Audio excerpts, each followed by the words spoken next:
Picture yourself waking up to the rising sun, wrapped in a soft veil of fog with the scent of fresh coffee plantations surrounding your villa in a warm embrace. At Vanasya Farm Plots, your mornings start with the fresh aroma of coffee, the crisp mountain air, and the melody of nature's symphony. Nestled in the foothills of the majestic Western Ghats, this 40-acre paradise is designed to blend luxury with nature. Premium amenities meticulously crafted for restaurant, pond, jogging track, badminton and basketball courts, plantation trail. From scenic designs to cozy farm-suitable dining, every moment at Vanasya is crafted for peace, luxury and adventure. Nature's beauty, laughter and pure joy. Book your visit today.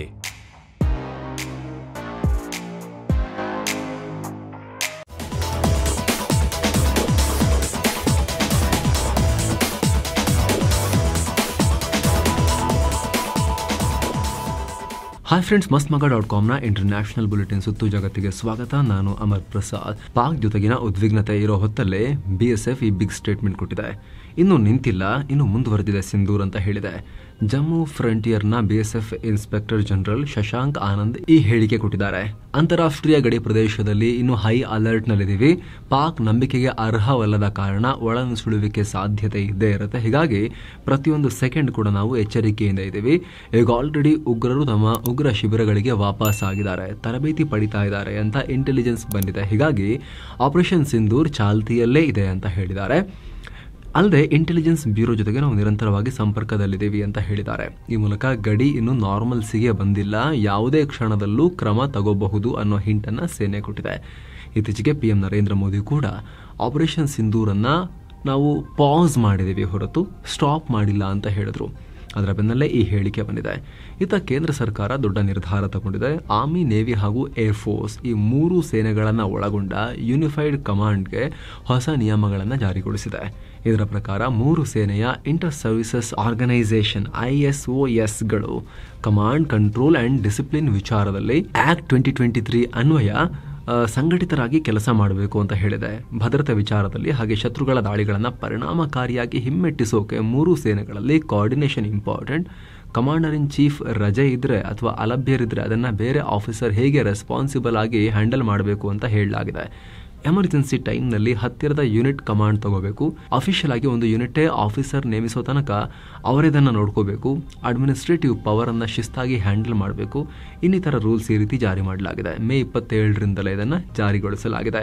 ಅಂದಹಾಗೆ 2023ರ ಸಂಸತ್ ಅಧಿವೇಶನದಲ್ಲಿ ಈ bill ಲೋಕಸಭೆ ಹಾಗೂ ರಾಜ್ಯಸಭೆ ಎರಡು ಕಡೆ pass ಆಗಿತ್ತು. ಅದೇ ವರ್ಷ ಆಗಸ್ಟ್ 15ನೇ ತಾರೀಕು ರಾಷ್ಟ್ರಪತಿಗಳು ಸೈನ್ ಕೂಡ ಹಾಕಿದ್ರು. 2024ರಲ್ಲಿ ಇದಕ್ಕೆ ಗೆಜೆಟ್ ನೋಟಿಫಿಕೇಶನ್ ಕೂಡ ಆಗಿತ್ತು. ಈ ವೇಳೆ ಅಗತ್ಯ ಬಿದ್ದರೆ ಆಕ್ಟ್ನ 11ನೇ ವಿಧಿ ಪ್ರಕಾರ ಸರ್ಕಾರ ಕೆಲ ರೂಲ್ಸ್ ಅನ್ನ ಮತ್ತೆ ತರಬಹುದು ಅಂತ ಹೇಳಲಾಗಿತ್ತು. ಈಗ ಕೆಲ ರೂಲ್ಸ್ ತಗೊಂಡ್ಬಂದಿದ್ದಾರೆ. ಅಂದಹಾಗೆ ಈ ಯೂನಿಫೈಡ್ ಕಮಾಂಡ್ ಅಂದ್ರೆ ಏನು, ಇದರ ಜಾರಿ ಯಾಕೆ, ಇದ್ರ ಬಗ್ಗೆ ನಾವು ಮುಂಚೆನೆ ಮಾಹಿತಿಯನ್ನು ಕೊಟ್ಟಿದ್ದೀವಿ. ನೀವು ಆ ರಿಪೋರ್ಟ್ ಕೂಡ ಚೆಕ್ ಮಾಡಬಹುದು ಈ ವರದಿಯಲ್ಲಿ. ಸಿಂಪಲ್ ಆಗಿ ಹೇಳೋದಾದ್ರೆ ನಮ್ಮ ಭೂಸೇನೆ, ನೌಕಾಸೇನೆ ಮತ್ತು ವಾಯುಸೇನೆಯನ್ನು ಒಳಗೊಂಡ ಪಡೆಯುವುದು ಯಾವುದೇ ಸಮಯದಲ್ಲಾದರೂ ಸೇನೆಯನ್ನು ರೀಸ್ಟ್ರಕ್ಚರ್ ಮಾಡಿ ಥಿಯೇಟರ್ ಕಮಾಂಡ್ ಸೃಷ್ಟಿ ಮಾಡಬಹುದು. ಅಂದ್ರೆ ಸೇನೆಗಳ ನಡುವೆ ಕೋಆರ್ಡಿನೇಷನ್, ಭಾರತದ ಎಲ್ಲ ಕಡೆ ಹಂಚಿ ಹೋಗಿರೋ ಸೇನೆಯನ್ನು ರೀಸ್ಟ್ರಕ್ಚರ್ ಮಾಡೋದು, ಮೂರು ಸೇನೆಗಳ ಆಸೆಟ್ಸ್ನ ಪರಸ್ಪರ ಒಬ್ರಿಗೊಬ್ಬರು ಶೇರ್ ಮಾಡೋದು, ಮೂರು ಸೇನೆಗಳನ್ನು ರೀಸ್ಟ್ರಕ್ಚರ್ ಮಾಡಿ ಅಡ್ವರ್ಸರಿ ಥಿಯೇಟರ್ ಕಮಾಂಡ್ಗಳನ್ನು ನಿರ್ಮಾಣ ಮಾಡೋದು, ಭಾರತದ ಮೇಲೆ ಎರಡು ಕಡೆ ಶತ್ರುಗಳು ಟೂ ಫ್ರಂಟ್ ವಾರ್ ಮಾಡಿದ್ರು ಕೂಡ ಸೇನೆಯನ್ನ ಎರಡು ಕಡೆ ಹೇಗೆ ಮೊಬಿಲೈಸ್ ಮಾಡಬೇಕು ಎಲ್ಲವನ್ನ ಇದರಲ್ಲಿ ಪ್ಲಾನ್ ಮಾಡಲಾಗಿದೆ. ಇನ್ನು ಮೇ 10ನೇ ತಾರೀಕು ಭಾರತ ಪಾಕ್ನ ಮುರೀದ್ ಏರ್ ಬೇಸ್ ಮೇಲೆ ನಡೆಸಿರೋ ದಾಳಿ ಬಗ್ಗೆ ಸ್ಯಾಟಲೈಟ್ ಇಮೇಜಸ್ ಮತ್ತಷ್ಟು ರಿಲೀಸ್ ಆಗಿವೆ. ಭಾರತ ಮುರೀದ್ ಏರ್ ಬೇಸ್ನ ಅಂಡರ್ ಗ್ರೌಂಡ್ ಕಾಂಪ್ಲೆಕ್ಸ್ ಮೇಲೂ ಕೂಡ ದಾಳಿ ಮಾಡಿರುವುದು ಕಂಡುಬಂದಿದೆ. ಮ್ಯಾಕ್ಸಾರ್ ಟೆಕ್ನಾಲಜೀಸ್ ಅನ್ನೋ ಕಂಪನಿ ಕ್ಯಾಪ್ಚರ್ ಮಾಡಿರೋ ಈ ಇಮೇಜಸ್ನಲ್ಲಿ ಮುರೀದ್ ವಾಯುನೆಲೆಯ ಎಂಟ್ರೆನ್ಸ್ ಗೇಟ್ನಿಂದ ಬರೀ 30 ಮೀಟರ್ ದೂರದಲ್ಲಿ 3 ಮೀಟರ್ ಅಗಲದ ದೊಡ್ಡ ಕ್ರೇಟರ್ ಸೃಷ್ಟಿಯಾಗಿದೆ. ಭಾರತ ಡ್ರೋನ್ ಆಪರೇಷನ್ ಮತ್ತು ಕಮಾಂಡ್ ಅಂಡ್ ಕಂಟ್ರೋಲ್ ಫಂಕ್ಷನ್ ಗುರಿಯಾಗಿಸಿ ಈ ದಾಳಿ ಮಾಡಿರಬಹುದು ಅಂತ ಹೇಳಲಾಗ್ತಿದೆ. ಇದೆಲ್ಲದರ ಮಧ್ಯೆ ನೇಪಾಳ ಗಡಿಯಲ್ಲೂ ಕೂಡ ಉದ್ವಿಗ್ನತೆ ಹೆಚ್ಚಾಗಿದೆ. ಸೋಮವಾರ ತಡರಾತ್ರಿ ನೇಪಾಳ ಬಾರ್ಡರ್ನಲ್ಲಿರೋ ಬಿಹಾರದ ಮಧುಬನಿ ಜಿಲ್ಲೆಯಲ್ಲಿ ಡ್ರೋನ್ ರೀತಿಯ ಆಬ್ಜೆಕ್ಟ್ಸ್ ಕಂಡುಬಂದಿವೆ. ಕಮಲಾ ಬಾರ್ಡರ್ ಔಟ್ಪೋಸ್ಟ್ನ ಸಶಸ್ತ್ರ ಸೀಮಾ ಬಲ ದಳದ ಸೈನಿಕರು ನೇಪಾಳದಿಂದ ಸುಮಾರು 15-20 ಡ್ರೋನ್ ರೀತಿಯ ಆಬ್ಜೆಕ್ಟ್ಸ್ ಭಾರತದ ವಾಯುಪ್ರದೇಶವನ್ನು ದಾಟಿದ್ದನ್ನು ನೋಡಿದ್ದಾರೆ. ಹೀಗಂತ ಬಿಹಾರ ಪೊಲೀಸ್ ಅಧಿಕಾರಿ ಯೋಗೇಂದ್ರ ಕುಮಾರ್ ಹೇಳಿದ್ದಾರೆ. ಅಲ್ಲದೆ ಇದರ ಬಗ್ಗೆ ಕೂಡಲೇ ಬಿಹಾರದ ದರ್ಭಂಗ ಮತ್ತು ದಿಲ್ಲಿಯಲ್ಲಿರೋ ಭಾರತೀಯ ವಾಯುಪಡೆ ಅಧಿಕಾರಿಗಳಿಗೆ ಮಾಹಿತಿಯನ್ನು ಕೊಡಲಾಗಿದೆ. ಈ ಡ್ರೋನ್ ತರಹದ ಆಬ್ಜೆಕ್ಟ್ ಸುಮಾರು 30 ನಿಮಿಷ ಭಾರತದ ವಾಯುಪ್ರದೇಶದಲ್ಲಿ ಹಾರಾಟ ನಡೆಸಿ ನೇಪಾಳ ಕಡೆಗೆ ವಾಪಸ್ ಆದವು ಅಂತ ಅಧಿಕಾರಿಗಳು ಹೇಳಿದ್ದಾರೆ. ಹೀಗಾಗಿ ಹೆಚ್ಚಿನ ತನಿಖೆ ಶುರುವಾಗಿದೆ. ಈಗ ಆಲ್ರೆಡಿ ನೇಪಾಳ ಗಡಿ ಪ್ರದೇಶದಲ್ಲಿ ಪಾಕ್ನ ಒಳನುಸುಳುಕೋರರು ಬರೋ ಸಾಧ್ಯತೆ ಇದೆ. ಮಾದಕ ವಸ್ತು ಕಳ್ಳ ಸಾಗಾಣಿಕೆ ಕೂಡ ಜೋರಾಗಿ ನಡೀತಾ ಇದೆ. ಹೀಗಾಗಿನೇ ಗಡಿಯಲ್ಲಿ ಹೆಚ್ಚಿನ ಯೋಧರನ್ನ ನಿಯೋಜಿಸಿ ಗಸ್ತು ಕಾರ್ಯ ಜೋರಾಗಿದೆ. ಅದರ ಮಧ್ಯೆ ಈ ಘಟನೆಯಾಗಿದೆ. ಇನ್ನೊಂದು ಕಡೆ ಈ ಆಬ್ಜೆಕ್ಟ್ಸ್ ಮಸ್ಕ್ರಾ ಸ್ಟಾರ್ಲಿಂಕ್ ಸ್ಯಾಟಲೈಟ್ಸ್ ಇರಬಹುದಾ ಅಂತ ಕೂಡ ಚರ್ಚೆ ಮಾಡಲಾಗ್ತಿದೆ. ಕೇಂದ್ರ ಸರ್ಕಾರ ಮಸ್ಕ್ರಾ ಸ್ಟಾರ್ಲಿಂಕ್ಗೆ ಇಂಟೆಂಟ್ ಲೆಟರ್ ಕೊಟ್ಟಿರೋದ್ರಿಂದ ಕಂಪ್ನಿನೇ ಭಾರತದಲ್ಲಿ ಸ್ಯಾಟಲೈಟ್ಗಳನ್ನು ಭಾರತದ ಮೇಲಕ್ಕೆ ಮೂವ್ ಮಾಡಿರಬಹುದಾ ಅಂತೆಲ್ಲ ಚರ್ಚೆ ಇದೆ. ಆದರೆ ಸ್ನೇಹಿತರೆ, ಡ್ರೋನ್ ಹಾರೋ ಎತ್ತರವೇ ಬೇರೆ, ಸ್ಟಾರ್ಲಿಂಕ್ನ ಸ್ಯಾಟಲೈಟ್ಸ್ ಹಾರೋ ಎತ್ತರನೇ ಬೇರೆ. ಅದು ಸ್ಪೇಸ್ನಲ್ಲಿ ಹಾರುತ್ತೆ, ಭೂಮಿಯ ಕೆಳಕಕ್ಷೆಯಲ್ಲಿ. ಮಸ್ಕ್ರಾ ಸ್ಟಾರ್ಲಿಂಕ್ನ ಸ್ಯಾಟಲೈಟ್ಸ್. ಆದರೆ ಡ್ರೋನ್ಗಳು ಹಾರೋ ಎತ್ತರ ಅದಲ್ಲ. ಡ್ರೋನ್ಗಳು ಸಾಮಾನ್ಯವಾಗಿ ತೀರಾ ಅಡ್ವಾನ್ಸ್ ಡ್ರೋನ್ಗಳೆಲ್ಲ ಸ್ವಲ್ಪ 10,000 ಮೀಟರ್ ಎತ್ತರದಲ್ಲಿ ಹಾರ್ತವೆ. ಆದರೆ ಈ ನೇಪಾಳ, ಪಾಕಿಸ್ತಾನ, ಬಾಂಗ್ಲಾ ಈ ಕಡೆಯಿಂದೆಲ್ಲ ನಶಾವಸ್ತು, ಫೇಕ್ ಕರೆನ್ಸಿ ಎಲ್ಲ ಕಳ್ಸೋಕ್ಕೆ ಬಳಸುವಂಥ ಸಣ್ಣ ಪುಟ್ಟ ಡ್ರೋನ್ಗಳಿದಾವಲ್ಲ, ಅಥವಾ ಪಾಕಿಸ್ತಾನ ಬಳಿರುವಂಥ ಮಿಲಿಟರಿ ಡ್ರೋನ್ಗಳು ಕೂಡ ಅವು ತೀರಾ ಆ ಎತ್ತರದಲ್ಲೆಲ್ಲ ಹಾರೋದಿಲ್ಲ. ಹಾಗಾಗಿ ನೋಡಬೇಕು ಇದು ಏನು ಅಂತ ಹೇಳಿ ಪೊಲೀಸರು ತನಿಖೆ ನಡೆಸ್ತಾ ಇದ್ದಾರೆ. ಅದು ಹಾಗೆ ಸ್ನೇಹಿತರೆ, ಮೇ 29ರಿಂದ PM ಮೋದಿ ಬಿಹಾರ ಪ್ರವಾಸವನ್ನು ಕೈಗೊಳ್ತಾ ಇದ್ದಾರೆ. ಅದರ ಮುಂಚೆ ಈ ಘಟನೆಯಾಗಿರೋದು ಸಾಕಷ್ಟು ಸೆಕ್ಯೂರಿಟಿ ಕನ್ಸರ್ನ್ಸ್ಗೂ ಕೂಡ ಕಾರಣ ಆಗಿದೆ. ಯೂನಸ್ ಆಡಳಿತದ ಬಾಂಗ್ಲಾದೇಶದಲ್ಲಿ ಪಬ್ಲಿಕ್ ಸರ್ವಿಸ್ ಆಕ್ಟ್ ವಿರೋಧಿಸಿ ನಡೀತಾ ಇರೋ ಪ್ರತಿಭಟನೆ ತೀವ್ರ ಸ್ವರೂಪ ಪಡ್ಕೊಳ್ತಾ ಇದೆ. ಇದರ ನಡುವೆ ಬಾಂಗ್ಲಾ ಸೇನೆ ಅಧಿಕೃತವಾಗಿ ರಾಜಧಾನಿ ಢಾಕಾಗೆ ಎಂಟ್ರಿ ಕೊಟ್ಟಿದೆ. ಹೆಚ್ಚುವರಿ ಪಡೆಗಳು ಢಾಕಾದಲ್ಲಿರೋ ಸೆಕ್ರೆಟರಿಯೇಟ್ ಕಚೇರಿ ಮುಂದೆ ಭದ್ರತೆ ಕೊಟ್ಟಿವೆ. ಬಾರ್ಡರ್ ಗಾರ್ಡ್ ಬಾಂಗ್ಲಾದೇಶ್, ಬಾಂಗ್ಲಾ ಪೊಲೀಸರ special weapons and tactics unit ಸ್ವಾಟ್ ಮತ್ತು elite anti raid action battalion RAB ನಿಯೋಜಿಸಲಾಗಿದೆ. ಟೈಟ್ ಸೆಕ್ಯೂರಿಟಿ ಕೊಡೋಕೆ ಈ ಏರಿಯಾಗೆ ಸಾರ್ವಜನಿಕರಿಗೆ, ಪತ್ರಕರ್ತರಿಗೆ ಮತ್ತು ವಿಸಿಟರ್ಸ್ಗೆ ನಿಷೇಧ ಹೇರಲಾಗಿದೆ. ಢಾಕಾದಲ್ಲಿ ಯಾವುದೇ ರ್ಯಾಲಿಗಳು ಮತ್ತು ಕಾರ್ಯಕ್ರಮಗಳನ್ನು ಮಾಡಬಾರದು ಅಂತ ಪೊಲೀಸ್ ಇಲಾಖೆ ಆದೇಶ ಹೊರಡಿಸಿದೆ. ಇತ್ತೀಚೆಗೆ ಯೂನಸ್ ಸರ್ಕಾರ ಪಬ್ಲಿಕ್ ಸರ್ವಿಸ್ ಆಕ್ಟ್ಗೆ ತಿದ್ದುಪಡಿ ತಂದಿತ್ತು. ಸರ್ಕಾರಿ ನೌಕರರು ಯಾವುದೇ ರೀತಿಯ ದುರ್ನಡತೆ ತೋರಿದ್ರೆ ಹಿಂದು ಮುಂದೆ ನೋಡದೆ ಅವ್ರನ್ನ ಜಾಬ್ನಿಂದ ತೆಗೆದು ಹಾಕೋ ರೀತಿಯಲ್ಲಿ ಕಾನೂನು ಪಾಸ್ ಮಾಡಲಾಗಿತ್ತು. ಬೇಕಾದವ್ರನ್ನ ಇಟ್ಕೊಳ್ಳೋಕೆ, ಬೇಡಾದವ್ರನ್ನ ತೆಗೆದು ಹಾಕೋಕೆ ಈ ಕಿತಾಪತಿ ಮಾಡ್ತಾ ಇದ್ದಾರೆ. ಒಂದು ನೆಪಕ್ಕಷ್ಟೇ ಇದನ್ನು ತಗೊಂಡ್ಬರ್ತಾ ಇದ್ದಾರೆ. ಹಸೀನಾ ಕಾಲದಲ್ಲಿ ನೇಮಕ ಆದವರು ಹಸೀನಾ ಬೆಂಬಲಿಗರನ್ನೆಲ್ಲ ತೆಗೆಯೋಕೆ ಇದನ್ನು ಮಾಡ್ತಿರಬಹುದು ಅನ್ನೋ ರೀತಿಯಲ್ಲಿ ಚರ್ಚೆ ಇದೆ. ಸೊ ಅಂಥ ಟೈಮ್ನಲ್ಲಿ ಅದನ್ನು ವಿರೋಧಿಸಿ ಪ್ರತಿಭಟನೆ ನಡೆಸಲಾಗ್ತಾ ಇರೋ ಹೊತ್ತಲ್ಲಿ ಈ ಬೆಳವಣಿಗೆಗಳಾಗ್ತಾ ಇದೆ. ಏನೋ ಬಾಂಗ್ಲಾದಲ್ಲಿ ಬೆಂಕಿ ಹತ್ತಿ ಉರಿತಾ ಇದ್ರೆ ಯುದ್ಧದ ಪರಿಸ್ಥಿತಿ ನಿರ್ಮಾಣ ಆಗಿದೆ ಅಂತ ಹೇಳಿದ್ದ ಅಲ್ಲಿನ ಮಧ್ಯಂತರ ಸರ್ಕಾರದ ಮುಖ್ಯಸ್ಥ ಯೂನಸ್ ಇದೆಲ್ಲದರ ಮಧ್ಯೆ ಜಪಾನ್ ಪ್ರವಾಸ ಕೈಗೊಂಡಿದ್ದಾರೆ. ಮೇ 28ರಿಂದ 31ನೇ ತಾರೀಕಿನವರೆಗೆ ಜಪಾನ್ ಭೇಟಿ. ಈ ಭೇಟಿಯಲ್ಲಿ ಜಪಾನ್ ಪ್ರಧಾನಿ ಶಿಗೆರು ಇಶಿವಾರನ್ನ ಭೇಟಿ ಮಾಡಿ ದ್ವಿಪಕ್ಷೀಯ ಮಾತುಕತೆ ನಡೆಸ್ತಾರೆ. 2 ಮೇಜರ್ ಲೋನ್ ಅಗ್ರಿಮೆಂಟ್ಗೆ ಸೈನ್ ಹಾಕ್ತಾರೆ. ಆದರೆ ಈ ಯೂನಸ್ ಭೇಟಿಗೆ ಮಾಜಿ ಪ್ರಧಾನಿ ಖಲೀದಾ ಜಿಯಾರ ಬಾಂಗ್ಲಾದೇಶ್ ನ್ಯಾಷನಲ್ ಪಾರ್ಟಿ ಕಿಡಿಕಾರಿದೆ. ಸರಿಯಾಗಿ ಎಲೆಕ್ಷನ್ ಟೈಮ್ ಲೈನ್ ನೀಡ್ತಾ ಇಲ್ಲ, ಈಗ ಯಾಕೆ ಈ ಜಪಾನ್ ಪ್ರವಾಸ ಅಂತ ಪ್ರಶ್ನೆ ಮಾಡಿದ್ದಾರೆ. ಅಲ್ಲದೆ ಮುಂದಿನ ಡಿಸೆಂಬರ್ಗೆ ಚುನಾವಣೆ ನಡೆಸದೆ ಹೋದರೆ ಮಧ್ಯಂತರ ಸರ್ಕಾರದೊಂದಿಗೆ ಸಹಕಾರ ಸಾಧಿಸೋದು ತುಂಬಾ ಕಷ್ಟ ಅಂತ ಯೂನಸ್ಗೆ ಹಸೀನಾರ ಎದುರಾಳಿಯಾಗಿರೋ ಖಲೀದಾ ಜಿಯಾ ಕೂಡ ಎಚ್ಚರಿಕೆ ಕೊಟ್ಟಿದ್ದಾರೆ. ಈಗ ಈ ಮೂಲಕ ಯೂನಸ್ರನ್ನ ಅಧಿಕಾರಕ್ಕೆ ಏರಿಸಿದ ಪಡೆಗಳಲ್ಲಿ, ಮತಾಂಧ ಪಡೆಗಳಲ್ಲಿ ದೊಡ್ಡ ಭಾಗವಾಗಿದ್ದ ಖಲೀದಾ ಜಿಯಾರ BNP ಅವರೇ ತಿರುಗಿ ಬಿದ್ದಿದ್ದಾರೆ. ಈಗ ಏನೋ ಉಗ್ರವಾದವನ್ನ ಪೋಷಿಸೋ ಪಾಕ್ನ ಮುಖವಾಡ ಬಯಲಿಗೆಳೆಯೋ ಭಾರತದ ಪ್ರಯತ್ನ ಮುಂದುವರೆದಿದೆ. ಬಿಜೆಪಿ MP ಬೈಜಯಂತ್ ಪಾಂಡಾ ನೇತೃತ್ವದ ಸರ್ವಪಕ್ಷಗಳ ನಿಯೋಗ ಕುವೈತ್ ಕಡೆ ಒಂದು ಟೀಮ್ ಹೋಗಿತ್ತಲ್ಲ, ಈ ಅರಬ್ ರಾಷ್ಟ್ರಗಳ ಕಡೆಗೆ. ಅವರು ಕುವೈತ್ ಬಳಿಕ ಸೌದಿ ಅರೇಬಿಯಾಗೆ ತಲುಪಿದ್ದಾರೆ. ಈ ವೇಳೆ ನಿಯೋಗದ ಸದಸ್ಯ ಕೇಂದ್ರದ ಮಾಜಿ ಸಚಿವ ಗುಲಾಂ ನಬಿ ಆಜಾದ್ ಅನಾರೋಗ್ಯಕ್ಕೆ ತುತ್ತಾಗಿ ಆಸ್ಪತ್ರೆಗೆ ದಾಖಲಾದರು. ಸದ್ಯ ವಿಶ್ರಾಂತಿಯಲ್ಲಿದ್ದಾರೆ. ಮತ್ತೊಂದು ಕಡೆ NCP ಶರದ್ ಪವಾರ್ ಬಣದ ಸಂಸದೆ ಸುಪ್ರಿಯಾ ಸುಳೆ ಇವರ ನೇತೃತ್ವದ ನಿಯೋಗ ದಕ್ಷಿಣ ಆಫ್ರಿಕಾ ರೀಚ್ ಆಗಿದೆ. ಜೋಹಾನ್ಸ್ಬರ್ಗ್ನಲ್ಲಿ ಭಾರತೀಯ ಸಮುದಾಯದವರನ್ನ ಉದ್ದೇಶಿಸಿ ಸುಪ್ರಿಯಾ ಮಾತನಾಡಿದ್ದಾರೆ. 2014ರಿಂದ ನರೇಂದ್ರ ಮೋದಿ ದೇಶದ ಪ್ರಧಾನಿ ಆದಾಗಿನಿಂದ ಎಲ್ಲ ದೇಶಗಳೊಂದಿಗೆ, ಅದರಲ್ಲೂ ಕೂಡ ನೆರೆ ರಾಷ್ಟ್ರಗಳೊಂದಿಗೆ ಸ್ನೇಹದ ಹಸ್ತವನ್ನು ಚಾಚಿದ್ದಾರೆ. ಆದರೆ ಇತ್ತೀಚೆಗೆ ನಡೆದ ಕಾಶ್ಮೀರ ದಾಳಿಯಿಂದ ಮೋದಿ ಅವರ ಶಾಂತಿ ಮಂತ್ರಕ್ಕೆ ಕೆಲವರು ಗೌರವ ಕೊಟ್ಟಿಲ್ಲ. ನಾವು ಆಪರೇಷನ್ ಸಿಂಧೂರ್ ನಡೆಸಿರೋ ಬಗ್ಗೆ ಹೊರ ಜಗತ್ತಿಗೆ ಸರಿಯಾಗಿ ಮಾಹಿತಿ ಕೊಡಬೇಕಾಗಿದೆ, ಅದಕ್ಕೆ ನಾವೆಲ್ಲ ಬಂದಿದ್ದೀವಿ ಅಂತ ಹೇಳಿದ್ದಾರೆ. ಅತ್ತ ಬಿಜೆಪಿ MP ರವಿಶಂಕರ್ ಪ್ರಸಾದ್ ನೇತೃತ್ವದ ಸರ್ವಪಕ್ಷಗಳ ನಿಯೋಗ ಫ್ರಾನ್ಸ್ ಬಳಿಕ ಇಟಲಿಗೆ ತೆರಳಿದೆ.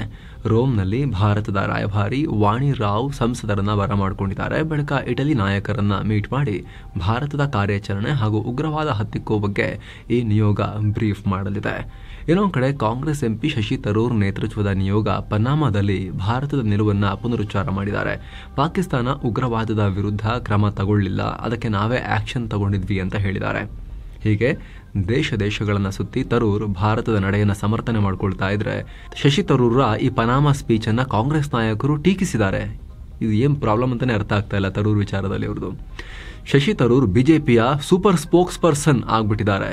PM ಮೋದಿ ಪರವಾಗಿ ಮಾತನಾಡ್ತಿದ್ದಾರೆ. ಬಿಜೆಪಿಯವರಿಗಿಂತ ಹೆಚ್ಚಾಗಿ ಇವರೇ ಡಿಫೆಂಡ್ ಮಾಡ್ತಿದ್ದಾರೆ ಅಂತ UP ಕಾಂಗ್ರೆಸ್ ನಾಯಕ ಮಾಜಿ ಸಂಸದ ಉದಿತ್ ರಾಜ್ ಕಿಡಿಕಾರಿದ್ದಾರೆ. ಮತ್ತೊಂದು ಕಡೆ ಭಾರತದ ವಿರುದ್ಧ ಸಂಘರ್ಷದ ಬೆನ್ನಲ್ಲೇ ಮುಸ್ಲಿಂ ರಾಷ್ಟ್ರಗಳ ಬೆಂಬಲ ಪಡೆಯೋಕೆ ಪಾಕ್ ತನ್ನ ಪ್ರಯತ್ನ ಮುಂದುವರೆಸಿದೆ. ಈ ಸಂಬಂಧ ವಿದೇಶಿ ಯಾತ್ರೆ ನಡೆಸ್ತಾ ಇರೋ ಪಾಕ್ PM ಶಹಬಾಜ್ ಶರೀಫ್ ಮತ್ತವರ ನಿಯೋಗ ಈಗ ಇರಾನ್ ಬಳಿಕ ಅಜರ್ಬೈಜಾನ್ಗೆ ಕಾಲಿಟ್ಟಿದೆ. ಭಾರತ ನೋಡಿ ಮುಸ್ಲಿಂ ರಾಷ್ಟ್ರಗಳಿಗೂ ಹೋಗ್ತಾ ಇದೆ, ಕ್ರಿಶ್ಚಿಯನ್ ರಾಷ್ಟ್ರಗಳಿಗೂ ಹೋಗ್ತಾ ಇದೆ. ಆ ಥರ ಏನು ಧರ್ಮಾಧಾರಿತವಾಗಿ ಟೂರ್ ಮಾಡ್ತಾ ಇಲ್ಲ, ಪ್ರಯಾಣ ಮಾಡ್ತಾ ಇಲ್ಲ. ಭಾರತಕ್ಕೆ ಇವರೆಲ್ಲ ಬೇರೆ ಬೇರೆ ರಾಷ್ಟ್ರಗಳು ಅಷ್ಟೇ, ದೇಶಗಳು. ಅಲ್ಲಿಗೆ ಹೋಗ್ಬಿಟ್ಟು ವಿಚಾರ ಮಂಡಿಸೋ ಪ್ರಯತ್ನ ಮಾಡ್ತಾ ಇದ್ರೆ ಈ ಪಾಕಿಸ್ತಾನದವ್ರು ನೋಡಿ, ಅಲ್ಲೂ ಇವರಿಗೆ ಧಾರ್ಮಿಕ ವಿಚಾರಗಳು, ಮುಸ್ಲಿಂ ರಾಷ್ಟ್ರಗಳನ್ನೆಲ್ಲ ಒಟ್ಟುಗೂಡಿಸ್ತೀವಿ ಅಂತ ಹೇಳಿ ಇರಾನು, ಅಜರ್ಬೈಜಾನು ಈ ತರ ಓಡಾಡೋಕೆ ಶುರು ಮಾಡಿದ್ದಾರೆ ಇವರೀಗ. ಏನೋ ಪೆರುಗ್ವೆ ಅಧ್ಯಕ್ಷ ಸ್ಯಾಂಟಿಯಾಗೋ ಪೆನಾ ಪ್ಯಾಲಾಸಿಯೋಸ್ ಭಾರತಕ್ಕೆ ಭೇಟಿ ನೀಡ್ತಾರೆ. PM ಮೋದಿಯ ಆಹ್ವಾನದ ಮೇರೆಗೆ ಜೂನ್ 2ರಿಂದ 4ರವರೆಗೆ ಭಾರತದಲ್ಲಿ ಇರ್ತಾರೆ.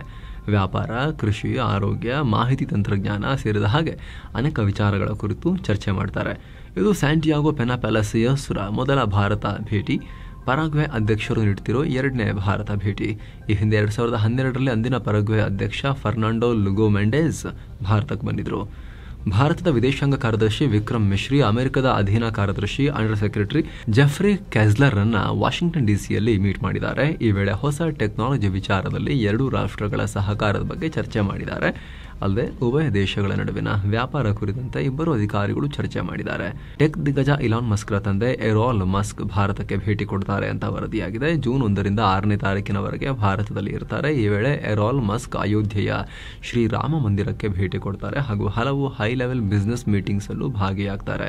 ಹಾಗೂ ಕೇಂದ್ರ ಸರ್ಕಾರದ ಅನೇಕ ಅಧಿಕಾರಿಗಳು, ಹೂಡಿಕೆದಾರರು, ಉದ್ಯಮಿ ನಾಯಕರನ್ನ ಎರಾಲ್ ಮಸ್ಕ್ ಭೇಟಿ ಮಾಡ್ತಾರೆ. ಟ್ರಂಪ್ ಅಧಿಕಾರಕ್ಕೆ ಬಂದ ಮೇಲೆ ಕೆನಡಾಗೆ ನೀವು ಅಮೆರಿಕದ 51ನೇ ರಾಜ್ಯ ಆಗ್ಬಿಡಿ ಅಂತ ಪದೇ ಪದೇ ಆಗ್ರಹ ಮಾಡ್ತಾ ಬಂದಿದ್ದಾರೆ. ಈಗ ಮತ್ತೆ ಅದನ್ನೇ ಪುನರುಚ್ಚಾರ ಮಾಡಿದ್ದಾರೆ. ನೀವು ಅಮೆರಿಕದ 51ನೇ ರಾಜ್ಯ ಆಗಿಬಿಟ್ರೆ ನಮ್ಮ $175 ಬಿಲಿಯನ್ ಗೋಲ್ಡನ್ ಡೋಮ್ ಪ್ರಾಜೆಕ್ಟ್ಗೆ ನೀವು ಫ್ರೀಯಾಗಿ ಅದಕ್ಕೆ ಸೇರ್ಕೊಂಡು ರಕ್ಷಣೆ ಪಡಿಬಹುದು. ಇಲ್ಲ ಅಂದ್ರೆ ನೀವು ದುಡ್ಡು ಕೊಡಬೇಕು, $61 ಬಿಲಿಯನ್ ಪೇ ಮಾಡಬೇಕಾಗತ್ತೆ, ಪುಕ್ಸಟ ಸೆಕ್ಯೂರಿಟಿ ಕೊಡಲ್ಲ ಅಂತ ಟ್ರಂಪ್ ಹೇಳಿದ್ದಾರೆ. ಇನ್ನು ಟ್ರಂಪ್ರ ಈ ಹೇಳಿಕೆಗೆ ಕೆನಡಾ ಇದುವರೆಗೆ ಯಾವುದೇ ಪ್ರತಿಕ್ರಿಯೆ ಕೊಟ್ಟಿಲ್ಲ. ದ್ವೀಪ ರಾಷ್ಟ್ರ ನೆರೆಯ ಶ್ರೀಲಂಕಾದಲ್ಲಿ ಉಪ್ಪಿನ ಬಿಕ್ಕಟ್ಟು ಸೃಷ್ಟಿಯಾಗಿದೆ. ಹೀಗಾಗಿ ನೇಬರ್ಹುಡ್ ಫಸ್ಟ್ ಪಾಲಿಸಿ NFP ಅನುಸರಿಸುವ ಭಾರತ ಶ್ರೀಲಂಕಾಗೆ ಸುಮಾರು 3050 ಮೆಟ್ರಿಕ್ ಟನ್ ಉಪ್ಪನ್ನ ಪೂರೈಕೆ ಮಾಡಿದೆ.